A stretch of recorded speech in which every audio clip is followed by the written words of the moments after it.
temptation with video content is to do too much. But utilizing short-form content takes foresight, planning, and conceptual agility. Our next speaker will walk through the creative process of harnessing the promise of short-form storytelling. He manages strategic digital solutions at Boston College. Please welcome Ravi Jain.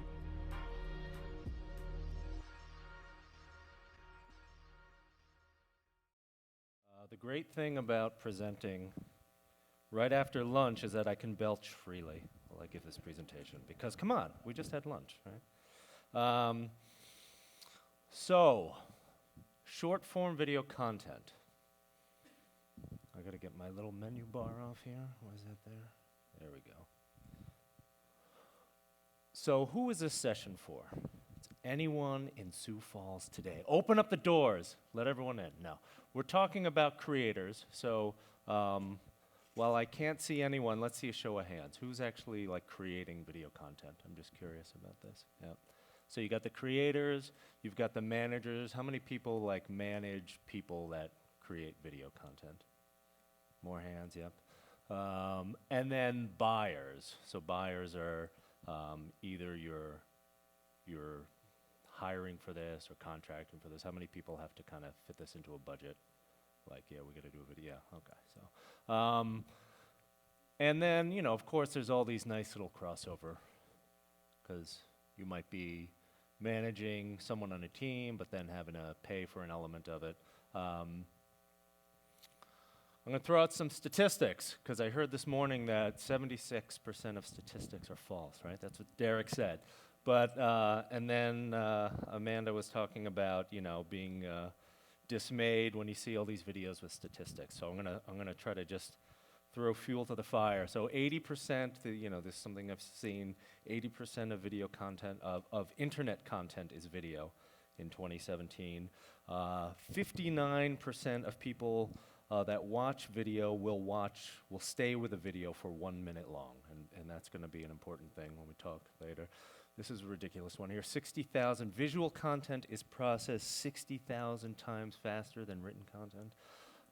And then it's like, let's get bigger and bigger numbers here. 1.8 million, this was some Forrester report that a minute of video equals to 1.8 million words. I don't know. So this is all this stuff. So all this stuff is you know, take it with several grains of salt, because really, it's up to you to determine if video is going to be part of your content strategy or the stakeholders. So I'm not going to worry about the statistics too much. But what we're doing here today is we're going to define short-form video. What do I mean by that? We're going to view some examples. It's perfect after lunch. You know, you sit, maybe some of you came in with coffee. Anyone have coffee? It probably says no coffee in the theater. We're going to build a production workflow, so we're going to get some real specifics on what you can do. Again, if you're creating this yourself, or you're managing it, or if you're purchasing this. So it's not just like, yeah, make me a video, here's $2,000, but that you can actually be involved in the process. And then we're going to take away some takeaways, so some tangible things that you can bring back to your institutions, your companies, to put into practice. I want to see results, people. Oh yeah, I'm Ravi Jain at Twitter. Forgot to mention there. All right, short form video. So what do we mean when we say short form video? This is I've kind of put these together. There's extreme short form. So what's that? Extreme? It's like I'm jumping out of a helicopter onto an iceberg or something. 15 seconds or less, extreme short form content. There's standard short form, 30 seconds to kind of 3 minutes. This is the bread and butter of really what we do a lot of at Boston College. There's what I call coffee break length, the kind of 5 to 9 minutes. The extended online clip, 10 to 20 minutes. And then the I wish I was on TV clip, you know, 25 minutes. Now, I know some of you are going to be like, well, wait, what if I have a 4-minute video? Where does that? So these are just kind of broad guidelines. So I would say the bulk of what I'm going to talk about and kind of what I do is this standard short form content. And I think, you know, I could throw up some sort of meaningless statistic about the majority of videos being that length. So my own history with short form video, I did some video work in grad school. This was kind of part of a performance art piece.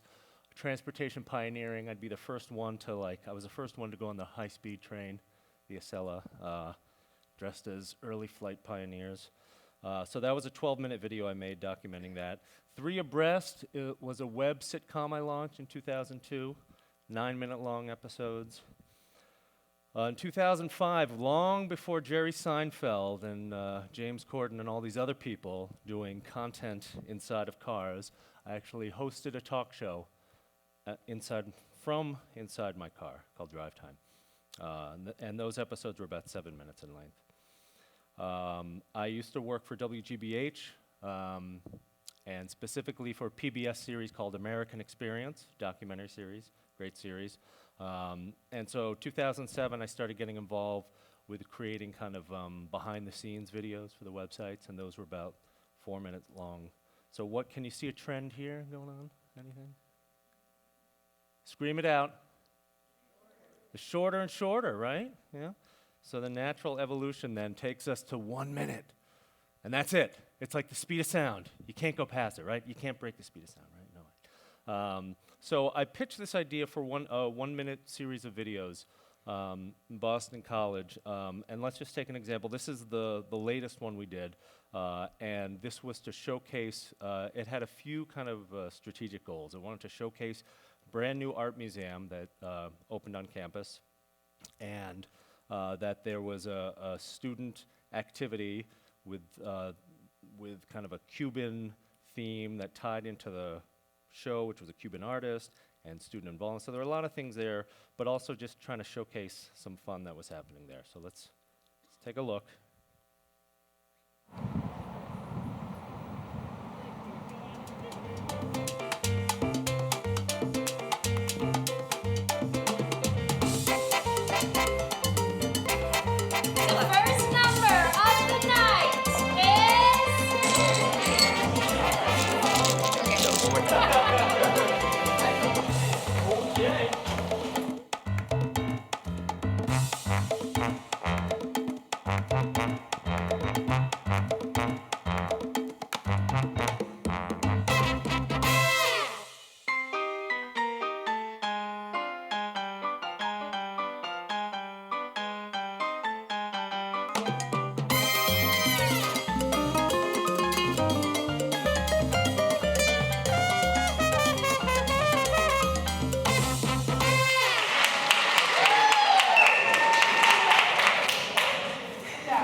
So the strategy behind the BC Minute, no set pieces. So what I mean by that is it's not like, oh, let's show students, we're going to have them do it's things that are, it's a documentary style, things that are happening, and we're documenting it. There's no talking to the camera like, hi, I'm Ravi Jain, I'm here to show you, none of that. You're really kind of a fly on the wall. There's no lower third, so with the exception of, the end credits, but there's not like, here's so-and-so dancing, so really just trying to be this immersive, you're in the story. And it doesn't overstay its welcome. And so that, this was one of the things when I pitched it. I was like, just 60 seconds, I remember I made a reference to, it's like a thread. You're not trying to cram everything into this one video. It's a single thread, and then I said, we're building a tapestry. Like, pull all these different threads, put them together, and you get a better sense of the university. And actually, when I pitched this in 2009, it's funny how things change. People are like, 1 minute? You can't tell a story in 1 minute. That's just like way too short. Now I feel like if I pitch this, it'd be like a minute. No one's going to watch a minute. That's like too long. So, which brings us to length isn't everything. Now remember, we're talking about video here, okay? The story will dictate how long a video should be. So I gave those kind of guidelines of, the different kind of buckets, but it really is going to depend on what kind of story you're trying to tell. And you can have a short video, and it can still drag on and on and on. You may also want to scale the duration for your video depending on the platform. Ahava was talking about the mobile experience. Maybe there's one version of the video that is going to be distributed mainly to, a mobile. You know that it's an audience that's mostly going to be taking it on mobile, so you make a shorter piece than something that's going to be on the website.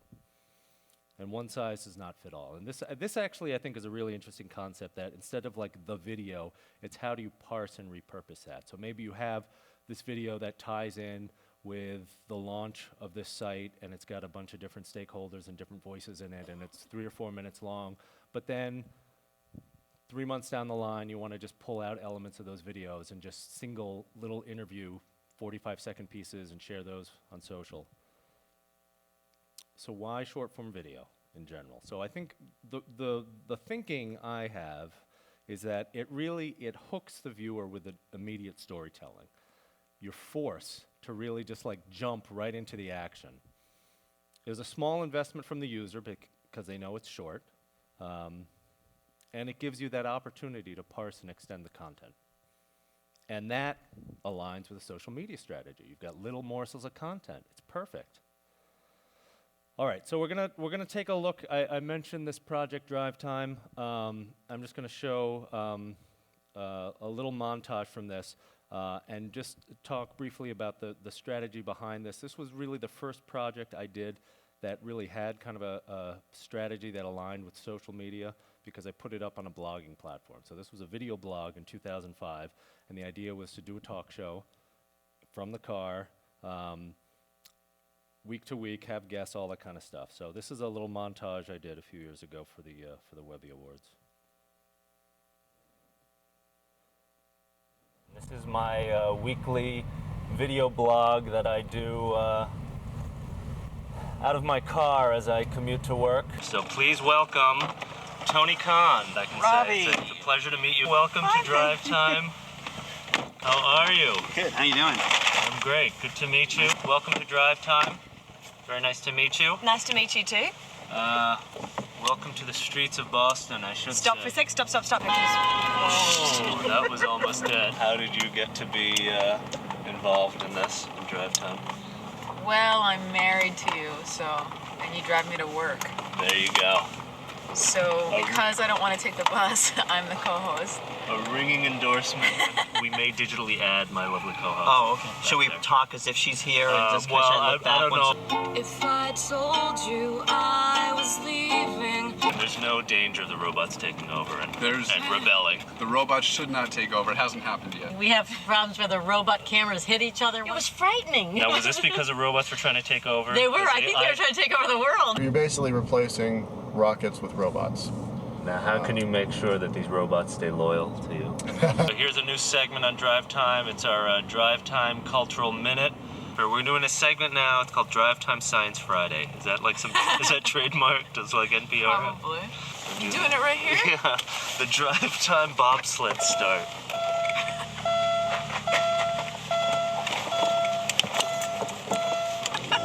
Drive Time luge. Nothing wrong with this. This isn't illegal, is it? Is it safe to shake hands, or is that... Let's try it. This was Ride Time. A new segment we're calling Backseat Driver. Okay, we're doing a new segment that... It's so exciting, we actually have a logo for it.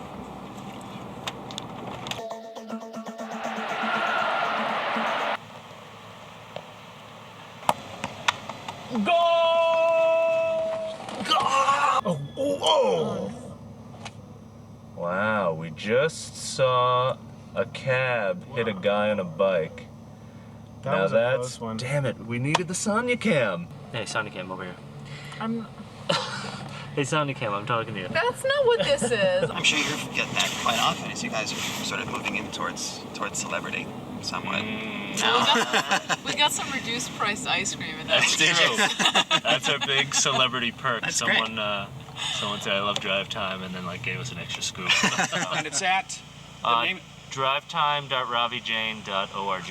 Okay. Just search on Drive Time, you'll find it. Okay, great. All right. Bye. There you go. I'm having to promote the show to a guest. What's happened? All right. So it seems like all we did on Drive Time every week was come up with a new segment, keeping it fresh, you know.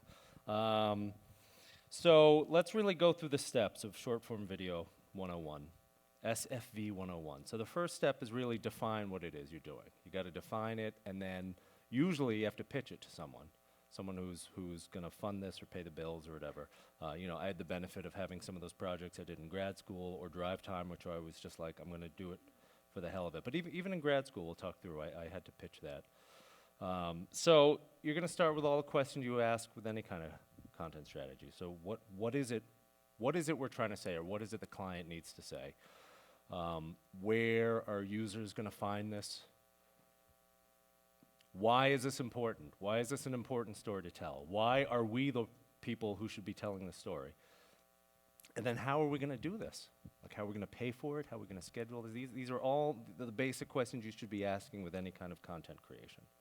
So 3 Abreast, I've mentioned that. This was the web-friendly sitcom. So I pitched this when I was in grad school. It launched in 2002, but 2000 I pitched it.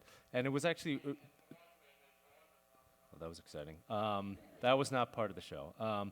So I pitched this, and it was a really meaningful experience for me because it wasn't like, oh, I'm just going to do this, I'm going to throw this up online. Like, I was really challenged. And I remember there was a guy in one of my classes, and this was, again, 2000, a long time ago. He said, why would anyone want to watch video on the web? He was like, this is great. And so I was like, well, there wasn't a lot of, true kind of episodic content online. And so I thought about it, watching's passive and online's kind of more active. So I came up with this thing, the comedy extender. And so, this was a big thesis project, built this thing out, and then depending on what was happening in the episode, this is from the prize-winning tomato episode. So I ate Sarah's prize-winning tomato, and then my roommate Brian was helping me find a replacement tomato, and he's asking me what it looked like, and I said, well, it kind of looked like Richard Nixon. So then the comedy extender pops up. But this was a space for alternate takes, links, all these other kind of things that would be dynamically driven. So this, to me, kind of answered that question of, okay, why are we doing this? Why is this online beyond just like, oh, cool, look, this is online? So really, the big question you should be asking, either yourself or whomever is the stakeholder here, is what's your story? So might be, what's your client's story? And then how do you tell that story? Because there's so many different ways you could tell a story. And I think about all the different things we do at Boston College. So you could be doing like a promo piece, like a public service announcement or television ad, a profile piece where it's primarily interview-driven, a newsy kind of piece, a short little news bite, a longer feature, something that might accompany a long-form article. You could be doing a series. We've looked at lots of examples of the kind of episodic storytelling. Or it could be some sort of site-specific, so say at a conference. So you're making a video that's going to be shown, boom, that's it, or in higher ed, maybe to a parents' weekend, something like that, a very site-specific video. It's not something that's meant to be distributed en masse. So pre-production, be prepared, okay? Like the Boy Scouts, right? Did I say that? So write out a spec. This is what I always do. I write a spec. Okay, this is what we're going to do. These are the goals. Again, this should not be news for any kind of content creation. Specifically with video, then that spec can be developed into a script. A script has a little more detail to it. Build out storyboards to help visualize it, and then assemble your team. This looks like a bunch of lollipops, right? My team of lollipops. So the people that are going to come together to make this happen. So the project spec should support the institutional voice. What's the identity of the client piece here? It should showcase a clear understanding of the potential audiences, who's going to watch this thing. It stays focused in scope. You don't want scope creep in this thing. Oh, well, we're going to do one video, but hey, Ravi said we can chop it up, so we're going to do 20 videos now. And you're going to assess your resources and determine your schedule. So again, this is all things you should be doing, not just with video, but pretty much with everything. But then with video, we start getting to the script. So the script really maps out the story arc. So it identifies who the players are, the voices well. We want to make sure we're talking to this person, but we also want to have this, other viewpoint. In our case, it's like we want a student voice, we want this faculty person.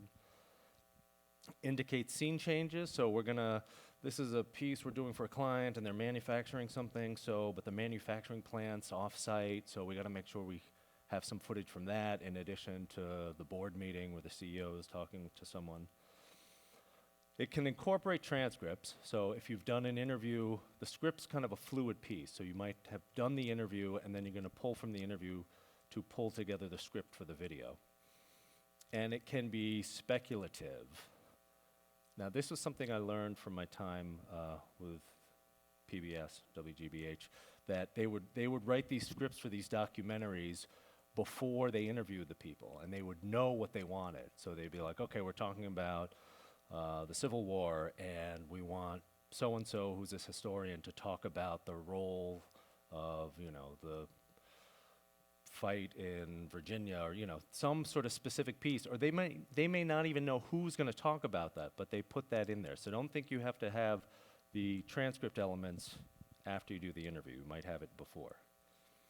Storyboard, even if you draw like a 6-year-old. I have a 6-year-old. She draws great. There's nothing wrong with that.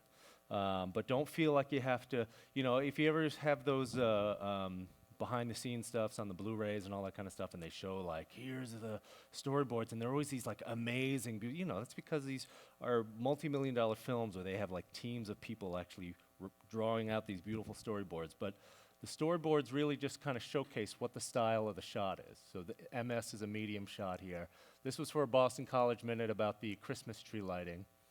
Apparently, I was heavily influenced by the comic strip Kathy, it seems. But again, and the thing that's great about storyboards is going back to the team. So you might develop the storyboards, but someone else may be shooting it. And so you don't want someone just showing up and like, okay, we want to get footage of this. No, you really want to know what the shots are that you're going to get. So a team of one can work, but a team of +1 is infinitely better. If you can just get anyone to help out, lug gear. With interviews particularly, it's really hard to shoot an interview and conduct an interview, just because you want to be like framing a shot, and like it just frees things up if someone else can be doing the interview. So there's always things that can be done, and just make sure everyone has a clear understanding of what they're doing, so you're not literally like bumping into each other on a shoot. And mix your resources. So, someone doesn't have to just be dedicated to one part of the job. People might have to wear many hats. So that's all the planning. The more planning you do, the more pre-production, the scripting, the storyboard, like if that's where the bulk of like the creative energy should be going in, so that then when you get to production, you're just kind of iterating that. Like Hitchcock said he had his whole movie shot before he shot anything, meaning he had everything storyboarded, he had the whole thing edited, then you're just going through and you're just getting it.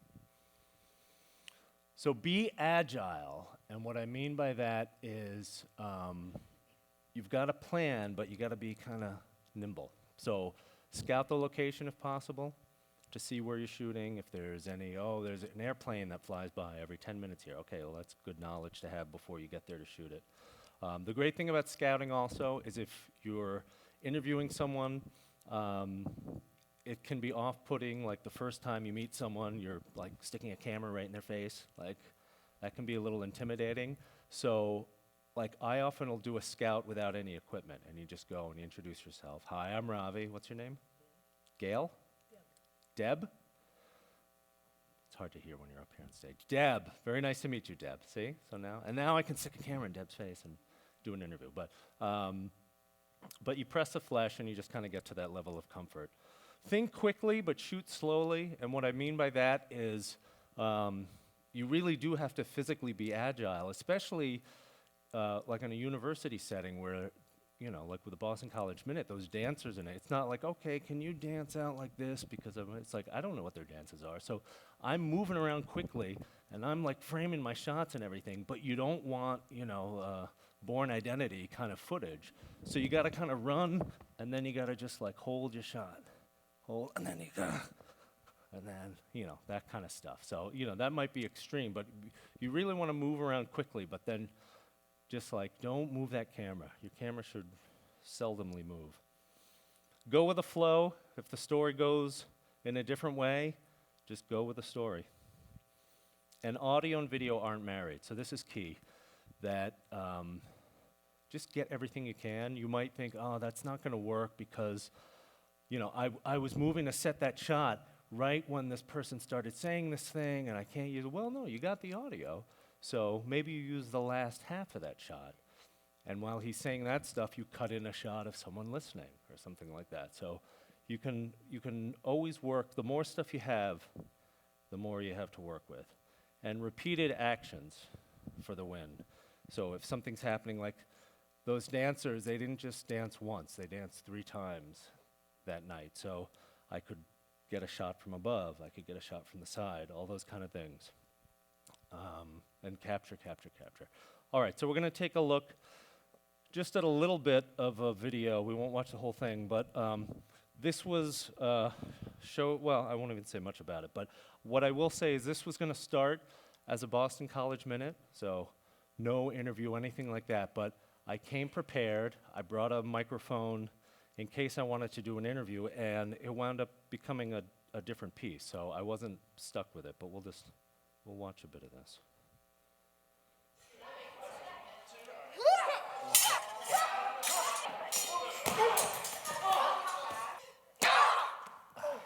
Great. All right. Let's go from the top. I'm Jason Asprey. I'm teaching fight class at BC. We call it fight class. I don't like to call it stage combat because combat is what real soldiers do. And this is about supporting and making your other partner look good. And it's about safety.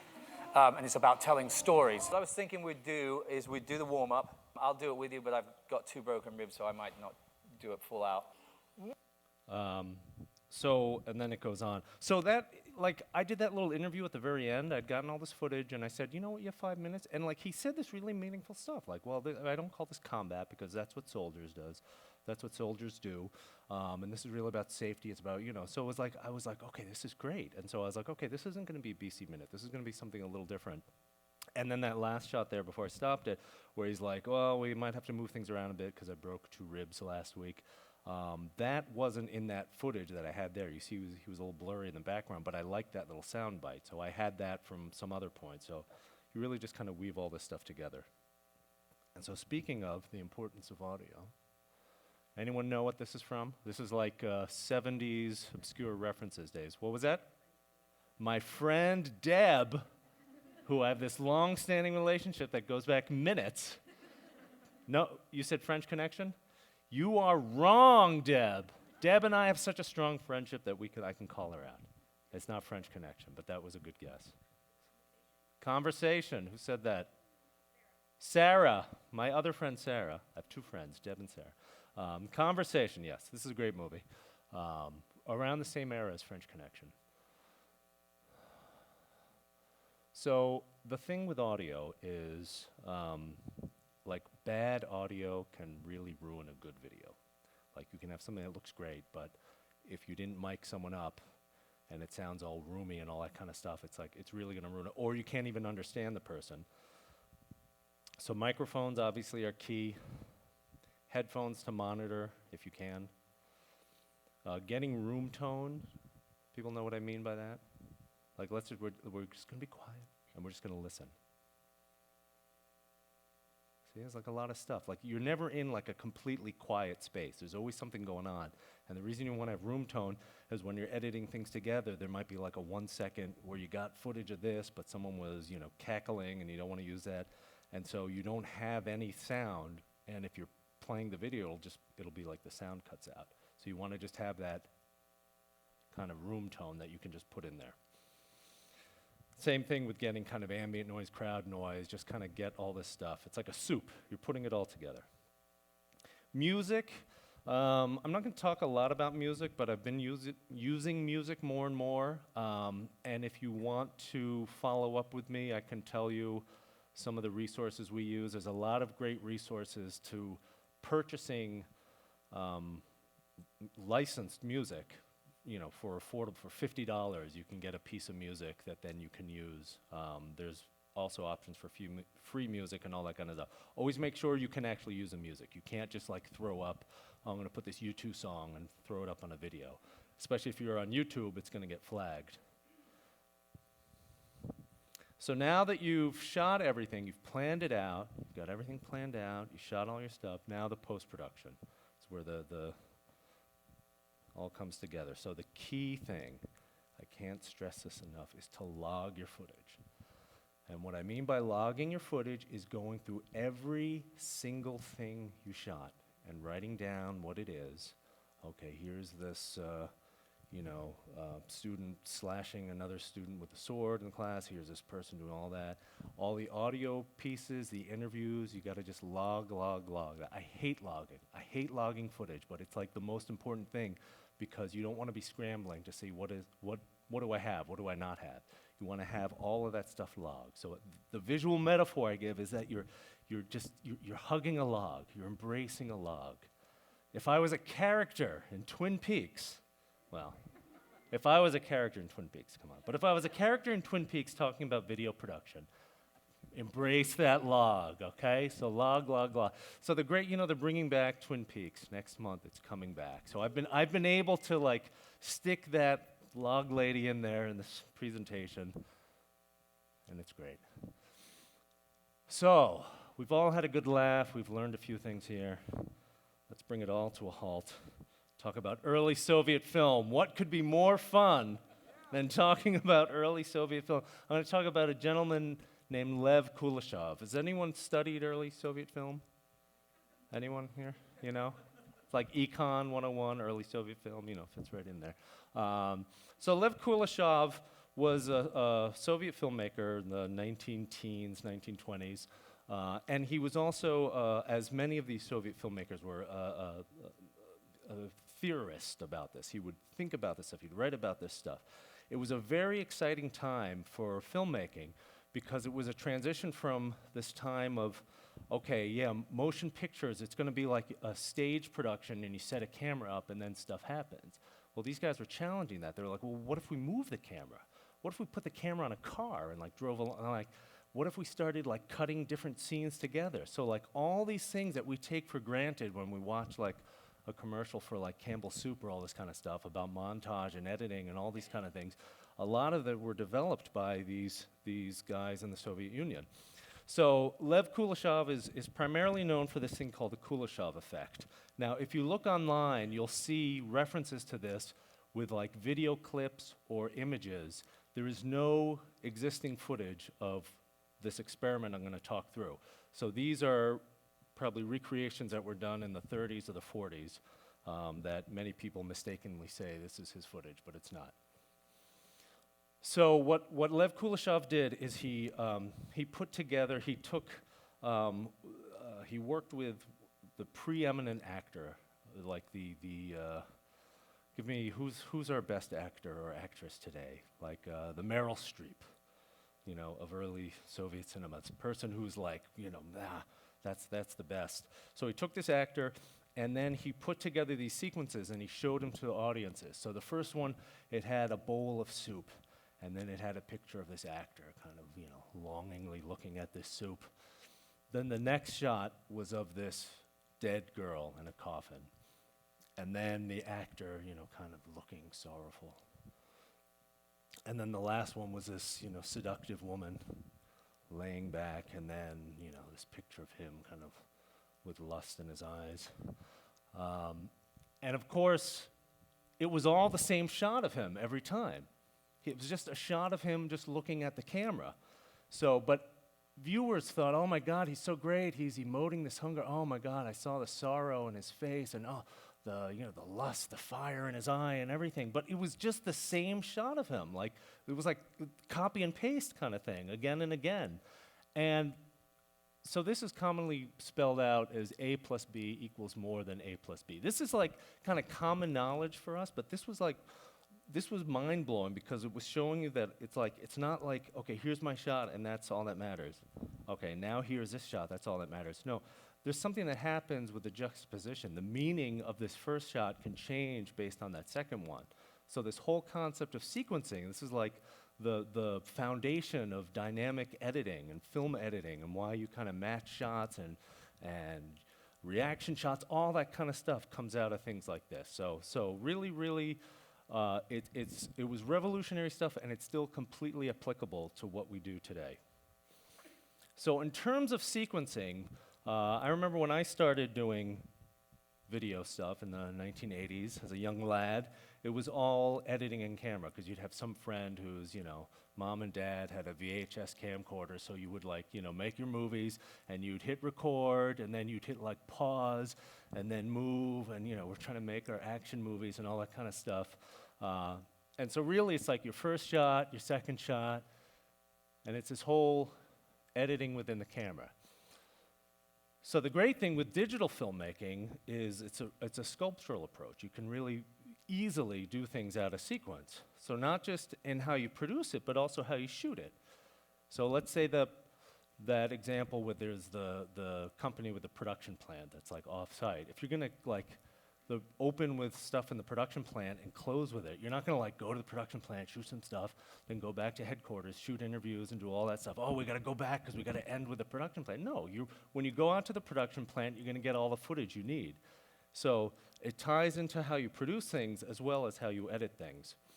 But the interesting thing with these two approaches, it used to be this is so dated, we're in the promised land, this is how we do things. But now with all these mobile apps, Instagram, Twitter, a lot of these ways of making videos are back to editing in the camera. So you hold down, record, thumb up, set your next shot, hold down. So they're both valid ways, and they both rely on solid planning, solid storyboarding, all of that kind of stuff, just so you know what you're getting, and you know what you need to get.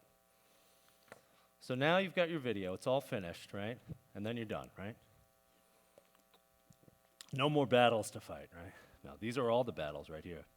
The approval and testing. I wish it was so easy as just saying, I'm Ravi Jain and I approve this. If you ever need me to just call up and say that for you, to get a video through, I'll do it. But so you really need to know your approval process. This is something that's come into play for us because we've had some organizational change, some leadership change. So really okay, wait, now this person really needs to see these videos before we post them live. Okay, well, what if they, it was someone was saying about the QA, I think Dean, about planning for QA but not planning for fixing. So know your approval process so that if someone objects to something, you have time to adjust. So that's what this means, yeah. So, plan for it. Plan, okay, well, we gotta get that cut to this person. You can lock your story arc and the messaging before you deal with titles and color correction and things like that. So it all depends on who needs to see what when. And then really embrace this idea of doing a pilot. So if you're gonna say, we're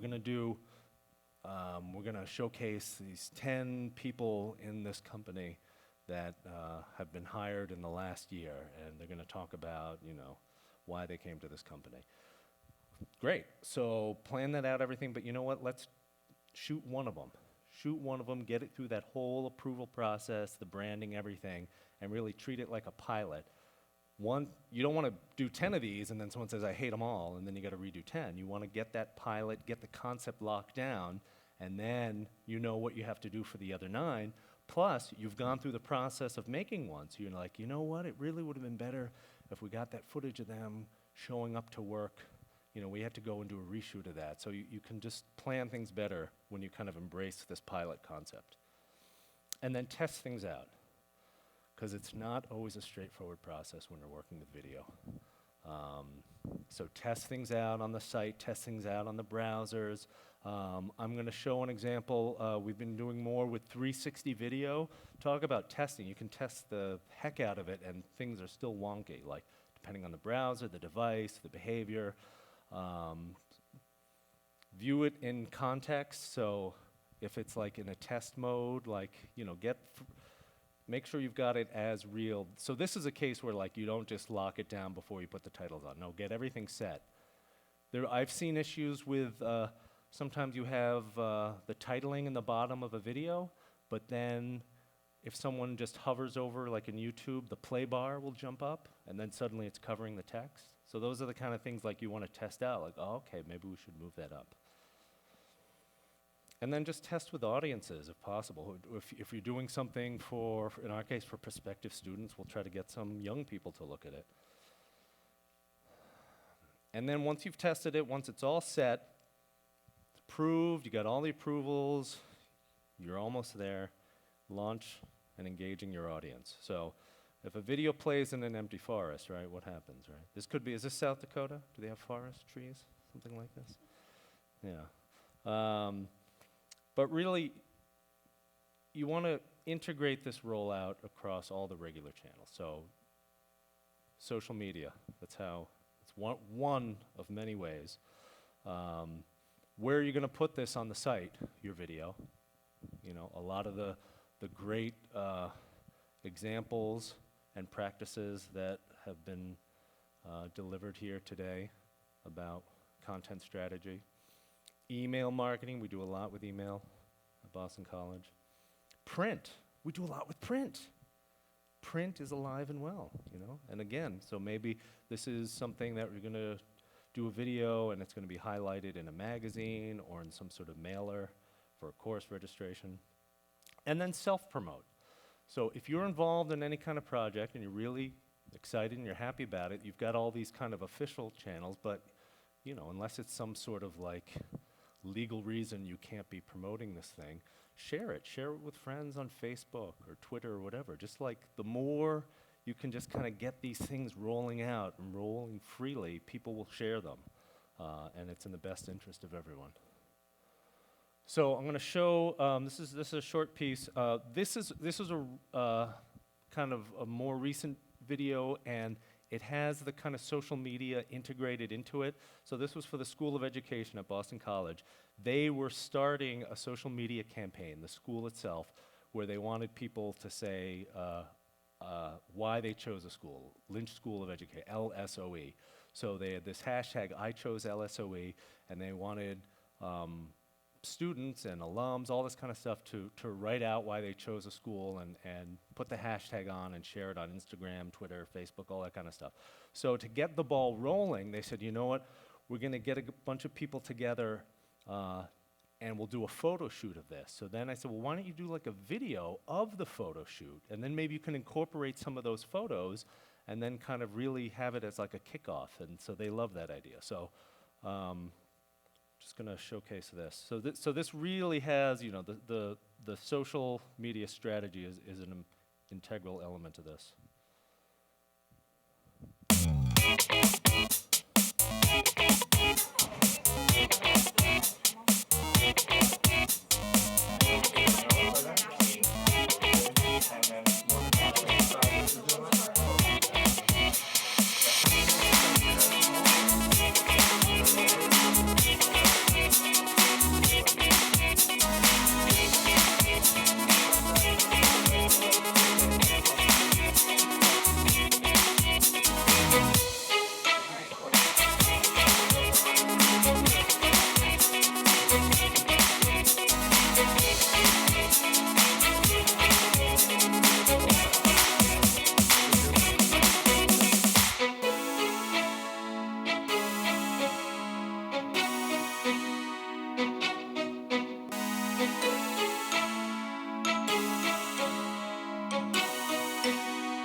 So that's a very kind of different video for us, because it's, you know, a lot of the stuff that I say, okay, we keep that out of the video in the BC Minutes. No, we want those in there, okay? We want those hashtags, we want those, you know, Facebook, Twitter, all those kind of things.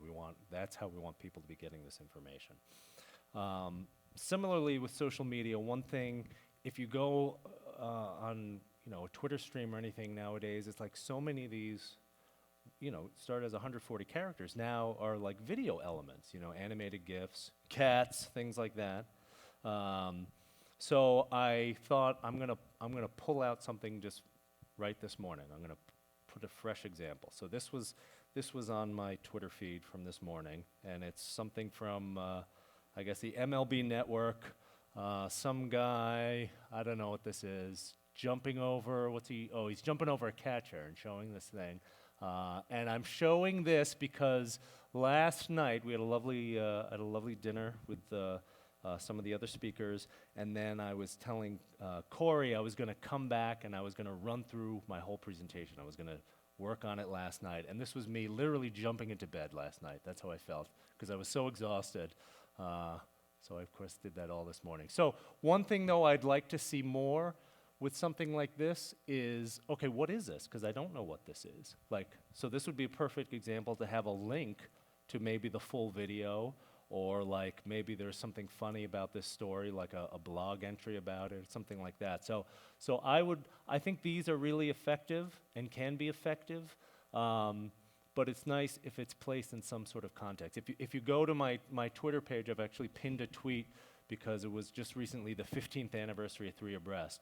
And so I did an animated GIF of this, what I call the John Woo spit take, this amazing spit take. And so I've got the animated GIF there, but then I say it's 15th anniversary Three Abreast, and then I put a link to an archived article from 2002, which talks all about Three Abreast. So it works all together. So hopefully someone says, oh my God, that spit take's amazing. And then they click the link and they read more about it. So measuring results, as we're wrapping up here. So analytics with video they're getting better all the time. So you've got views and shares and comments and all those kind of things, like with other kind of content. You can track with hashtags, if you like with the LSOE example. But then you can start getting into things like watch time. How long are people watching? What duration of your video are they watching? And audience retention. How long are people staying with your videos? So this is an example just from YouTube's analytics. This is just from one of the Boston College minutes. And so this is the audience retention. So down here, it's a 1 minute video, so 59 seconds there, from 0 to 59 seconds. That is 60 seconds, because you count the 0. And so you see here that people, they kind of, look, they're dropping at 58 seconds. You couldn't hold on for 2 seconds more till the video ended. All right. But then they also have, so that's absolute retention. Then they have this relative audience retention. And what that does is YouTube's pulling in from other 1 minute videos in this case. It pulls from similar length content and whatever else they have in their algorithm. And then you can see relative to other videos of this type. And there's a baseline here. So, you can kind of see how things are going. I think this is really useful if you're doing that pilot concept, and let's say what could be really useful is if suddenly there's a big drop-off. And I'm going to go back, especially with absolute retention. This is always going to be trending down because everyone starts the video at the beginning. I guess you could scrub halfway and start a video, but typically everyone's going to start a video. So you're always going to have some people drop off. So, kind of a natural drop-off is fine. But let's say at 40 seconds, there's a big drop-down. Or maybe it's you're doing a longer video, and at 2 minutes, 20 seconds, there's a big drop-off. And then you can go back and look at the video, and maybe it's some piece you're doing where you're interviewing a bunch of people, and it's like the 5th person that you're interviewing suddenly gets introduced at that point, and it could be it's like viewer fatigue. Someone just, oh, geez, So you can really pinpoint if wait, something's not working here for the audience. They're literally tuning out at this exact moment. And so again, if you've done this pilot concept, it can help you kind of fine tune to get you to that kind of more steady drop off. And again, the relative can give you some hope. I'm not going to show this video, but I'm going to talk about it just a bit, the content strategy behind it. Boston College was launching a new set of these core pilot courses, interdisciplinary professors working together. They wanted to highlight this, and someone said, well, we could get footage of them in the classroom or sitting at a desk. I said, that just sounds all contrived. What is it you're what's the message here? They said, well, these faculty members are excited. They're experts in their field, and they're just excited to do this. I said, that's the video. I said, strip everything else away. Just against a white background, just have an honest conversation. So these are these 2-minute videos where they're talking about the aspects of the course, why they're excited to teach together. And so this concept played out not just on the website, but there was a print piece. This became kind of the identity for these core courses. And all these courses were people waitlisted for these, super popular. So this is the 3rd year in a row. This is what I'm going to be doing when I go back next week, is shooting more of these. But wait, there's more. Extreme short form video, right? A matter of seconds. So Vine, anyone use Vine? 6-second videos, yes. Instagram started up with videos. You know, when they started up, you could do 15 seconds of video. So extreme short form, it's like near instantaneous because you shoot it and then you post it. Hardwired social media content. And you know, Instagram, they upped it. You could then do 30 seconds. And then like 60 seconds. Oh wait, Vine is dead. It's gone. They killed off Vine. I loved Vine, and they've killed it. So this was a Vine I did. This happened to be just outside my office, a group of people that were going to try to outrun the T in Boston. And if you've ever been to Boston, and this is the green line, the B line, they don't need to be running. You could casually outstroll the T, I think. So this thing was going on, and it had its own hashtag and everything. So I went down, I shot this, and these people ran off, and I said, well, what's the hashtag to this? Because there was news media there, so someone said, it's Outrun the T. So I just said, the start of Outrun the T, and cross-posted it to my Twitter. So there were lots of people interested in this, like, oh, Outrun the T's happening, everything. So I had the start of this race video that I posted like 5 seconds later, and people started sharing it. So most of my Vines are like Vines of my kids, and the views are measured in loops. They would have like, 40 loops, 45 loops, or something. This was 45,000 loops because it was tied into something that was happening. So if you can align your content and really leverage the social media, it can really drive your views. Interactive video.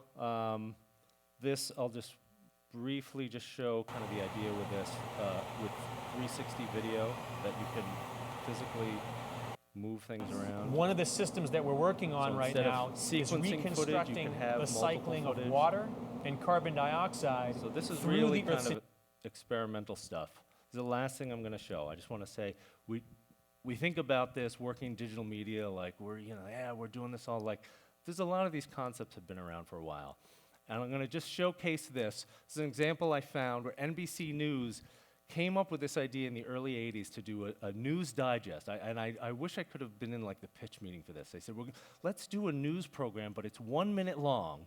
We'll do it in between like, different strokes and like Hill Street Blues or something like that. It's going to be 1 minute, except like in the middle, we're going to cut to commercial. So I'm going to just show this, the beginning of this. The newscast that then cuts to like a 7-second commercial. So we talk about things like Vine and all this stuff. This is from 1983. This is NBC News Digest, sponsored by Michelob Light. Here is Jessica Savage, NBC News. Good evening. A White House spokesman tonight said Syria rejected Beirut airport as the site for the first meeting on Lebanese reconciliation. It feels the airport is unsafe. General Motors agreed to settle a sex and race discrimination suit for $42.5 million. That is a record amount. And now this. Michelob Light for the winners. Yeah! I thought you were tired. Nope, just thirsty. And then back to the news. So, like, look at this. There was 4 shots, including the shot of the dude just, like, totally laying out. But it was like this, like, it was like a Vine in 1983. So it's like, it's amazing, this kind of stuff. So, so the key takeaways, in my mind, hopefully you've gotten an understanding of behind the what and why of short-form video content. You can see the benefits, like with any kind of content, with careful planning. And that really a video strategy should just be aligning with any kind of content strategy.